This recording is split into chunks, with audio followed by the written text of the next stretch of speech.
이제 오늘 그 메조라의 말씀까지 이제 타즈리아 그 여인이 이제 해산하게 될 때, 잉태하게 될 때부터 시작되는 그 부정함에 대한 그 규례들을 이제 마치게 됩니다. 그래서 타즈리아, 메조라 이렇게 연결되는 그 사람의 신체의 부정함에 대한 그 규례들을 오늘 이제 다 마치게 되는데요. 이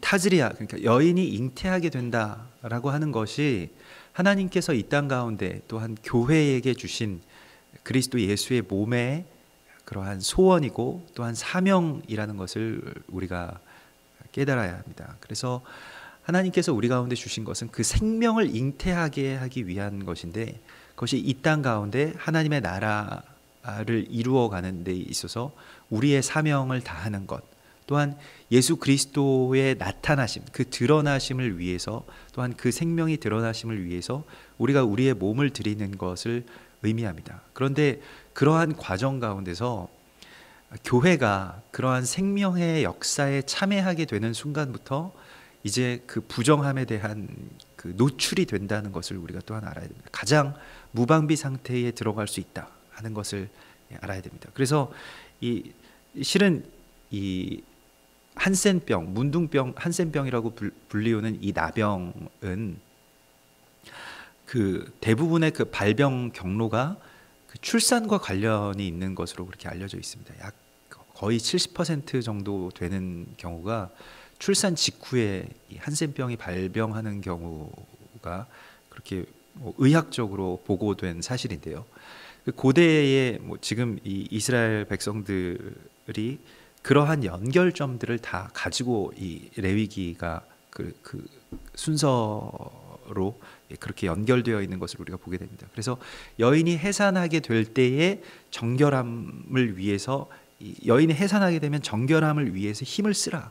지금 그 어떤 부정한 상태에 노출되었기 때문에 정결함을 위해서 힘을 쓰고, 또한 그러한 것들이 무엇인가가 그 부정함에 노출되고 어그러졌을 때 일어나는 일이 또한 한센병, 문둥병이라는 것입니다.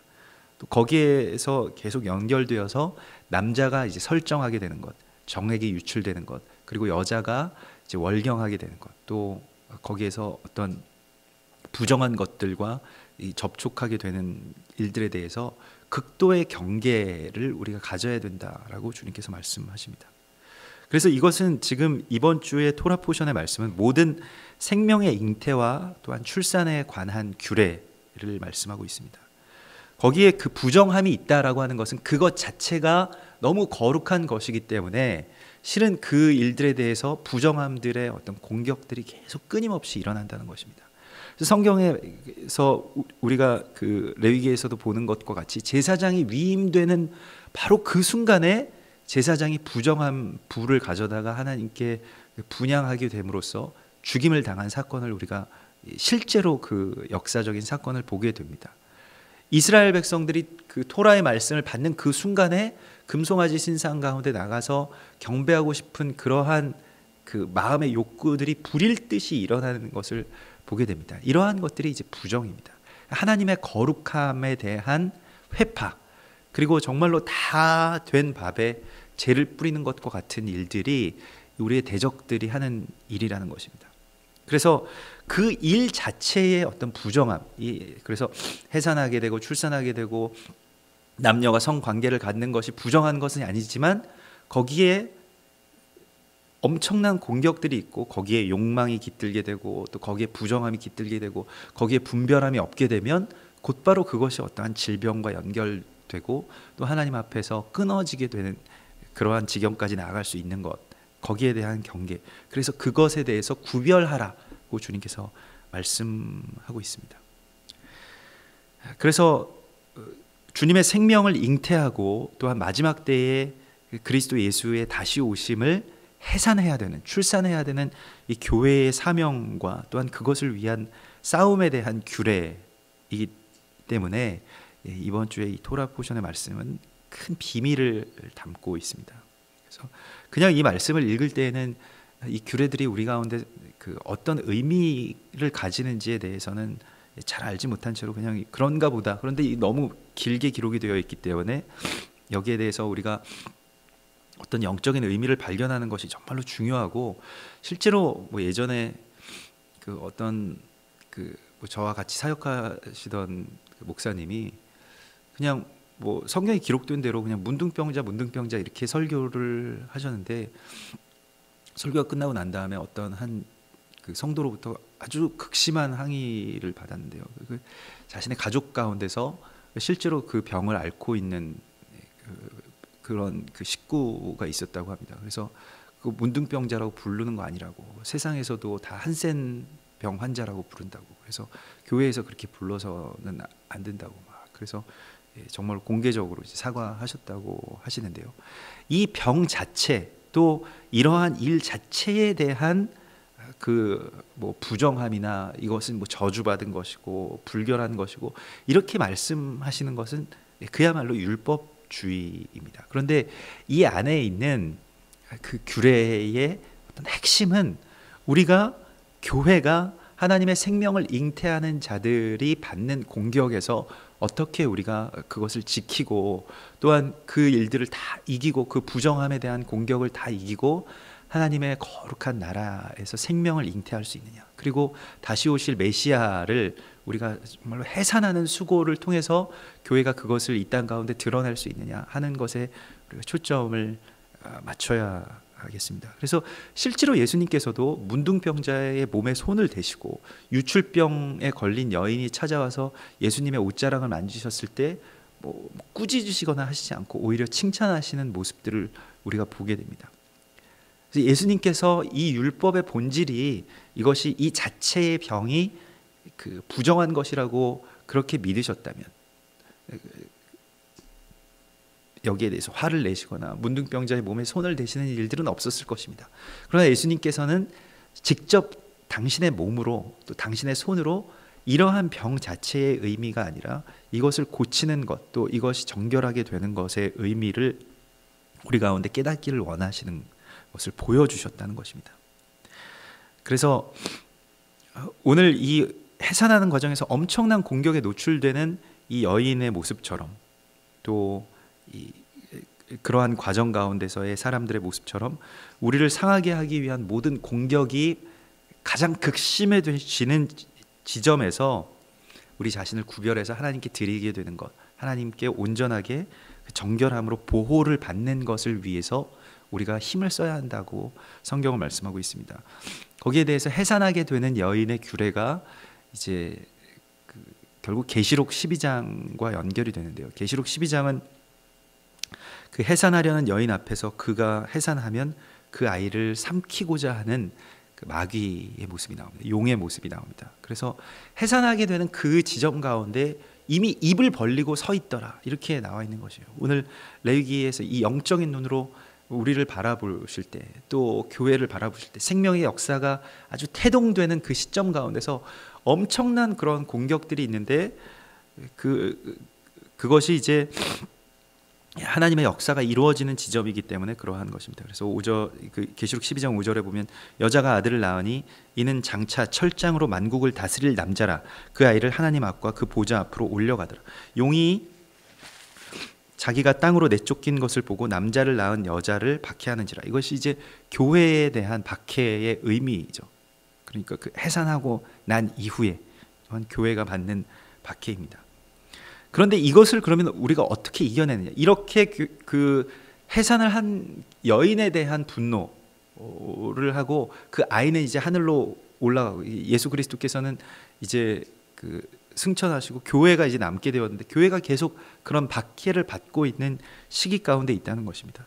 근데 교회가 그 박해로부터 피할 수 있는 것, 그 부정함의 공격에 노출되지 않을 수 있는 것은, 그 계시록 12장에서는 14절에 그 여자가 큰 독수리의 두 날개를 받아, 큰 독수리의 두 날개는 성령님의 도우심을 의미하는데요, 광야 자기 곳으로 날아가 거기서 그 뱀의 낯을 피하여 한 떼와 두 떼와 반 떼를 양육받았다. 그래서 뱀의 낯을 피하여 광야 자기 곳에서 한 떼와 두 떼와 반 떼를 양육받았다.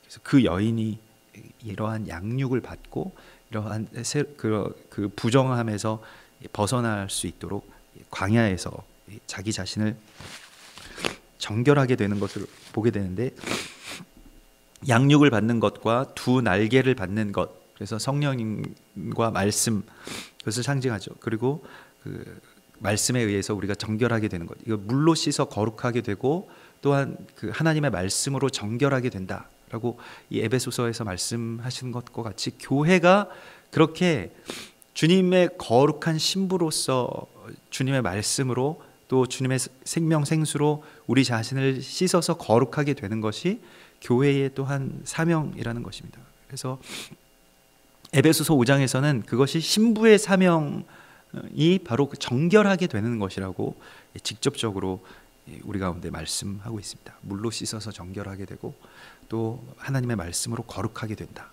그렇게 말씀하고 있습니다.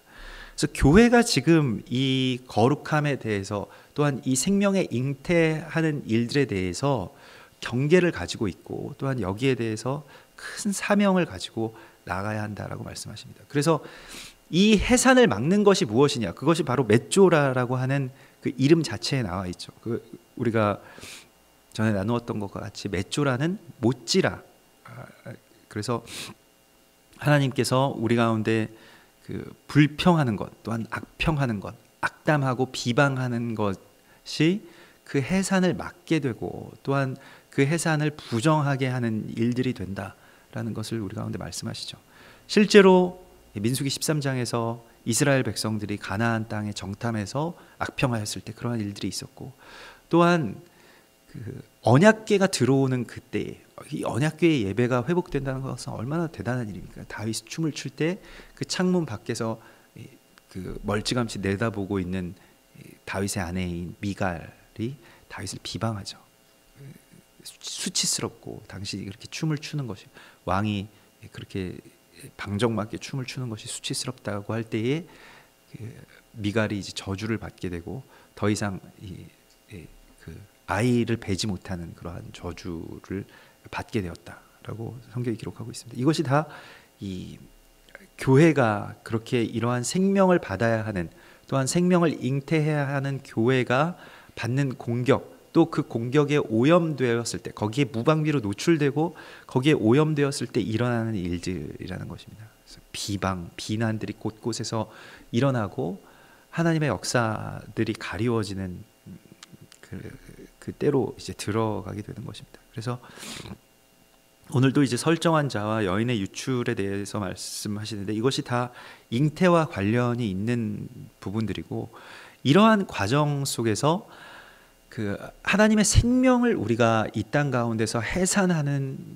그러한 사명을 가진 자, 또 거기에 우리가 집중해서 나아가야 되는 자라고 말씀하시면서, 여기에 대해서 그 정결함과 불결함의 그 구별을 하고, 또한 이러한 과정 가운데서 불결한 그 부정하게 될 수 있는 우리들이 그 정함을 향해서 계속해서 나아가야 된다는 것입니다. 필사적으로. 그래서 여인이 광야의 자기 곳으로 피하는 것과 같이 우리가 여기서 그 이 죄악 가운데서 노출되는 것에 피해야 되는 것. 그래서 뭐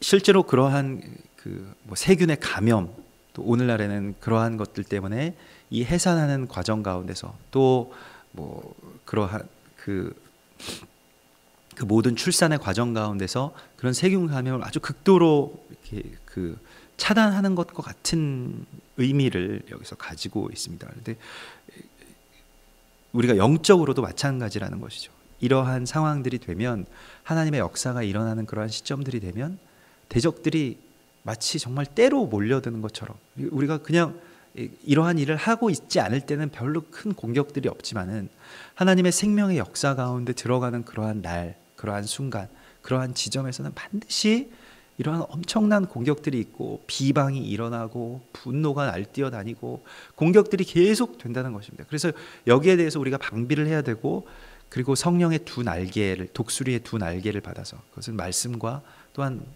그 말씀을 통해서 우리 가운데 역사하시는 성령을 뜻하는 것인데, 그것으로 우리가 피해야 되는 그런 상황 가운데 있다는 것을 우리가 말씀하십니다. 그래서 디모데전서 3장 16절에서도 크도다 경건의 비밀이에요. 그렇지 않다 하느니 없도다. 그래서 이 경건의 비밀이 무엇이냐면 하나님의 교회와 진리의 기둥과 터를 이제 지키는 것입니다. 그래서 경건하다는 것은 구별하여서 자기 자신을 이 거룩함을 갈망하고 또한 이러한 과정 가운데서 막 그 기쁨에 취해서 뭐 또 여기에서 영적인 그런 무방비 상태 가운데서 당하지 말고 여기서 지켜내라 주님께서 말씀하십니다. 그래서 우리가 그 마태복음 9장에서 오늘 이 유출병에 대한 규례를 앓고 있는 그 한 여인을 만나게 되는데 12해 동안 혈루증을 앓는 여자. 그래서 12해 동안 혈루증을 앓는 여자가 예수의 뒤로 와서 그 겉옷가를 만졌는데 이는 제 마음에 그 겉옷만 만져도 구원을 받겠다 함이라. 그래서 예수께서 돌이켜 그를 보시며 이르시되 따라 안심하라 내 믿음이 너를 구원하였다 하시니 여자가 그 즉시 구원을 받으니라. 그래서 그 겉옷가라고 하는 것은 이 칫칫 이스라엘 남성의 그 겉옷의 그 옷단 술이죠. 그것을 만졌다는 것인데 그것은 율법의 준행, 그 율법의 숫자와 율법의 숫자대로 이것을 꼬아놓은 실, 모아놓은 실이기 때문에 율법 자체를 상징합니다. 그래서 율법을 내가 준행하고 있는 이스라엘의 백성의 힘을 상징하는 것인데 그것을 유출병이 걸린 여자가 12년 동안 부정한 여자가 와서 만졌다라고 하는 것이 결국 그 구원의 어떤 한 모형이고 이러한 일들로 지체되는 사이에 회당장 야이로의 딸이 이제 죽죠. 그래서 그 동시에 일어나는 사건이고 이 여인이 구원되면서 이 부정한 여인이 이 칫칫 그러니까 율법과 그 규례를 만지는 것으로 그것과 연결되는 것으로 정함을 받는 사건이 일어나는 동안에 회당장의 딸이 죽는 일들이 바로 이스라엘이 넘어지게 되고 이스라엘이 멸망하게 되고 이방의 교회가 이렇게 세워지게 되는 그러한 그 구원 역사의 어떤 모형들을 또 그 마태복음 9장에서 보여주시고 있습니다. 그런데 따라 안심하라 내 믿음이 너를 구원하였다 이렇게 말씀하시죠. 그래서 우리가 이렇게 하나님의 구원을 바라는 것 그리고 나 자신의 이 처지에 대해서 나 자신의 이 부정함에 대한 애통함 우리 자신의 부정함에 대한 애통함을 가지고 필사적으로 주님께 나아가서 저 옷단 술만 만져도 내가 낫겠습니다라고 하는 그러한 믿음으로 주님의 말씀에 가닿고 주님께 필사적으로 나아오고 계속해서 주님께서 나를 정결하게 해주실 수 있습니다. 주님께서 내 몸에 손을 대시면 정결할 수 있습니다. 주님께서 원하시면 나는 깨끗해질 수 있습니다라고 하는 그러한 소망으로 하나님께 필사적으로 주님께 집중해서 주님께로 나아가면 우리가 정결함을 받을 수 있다는 것입니다.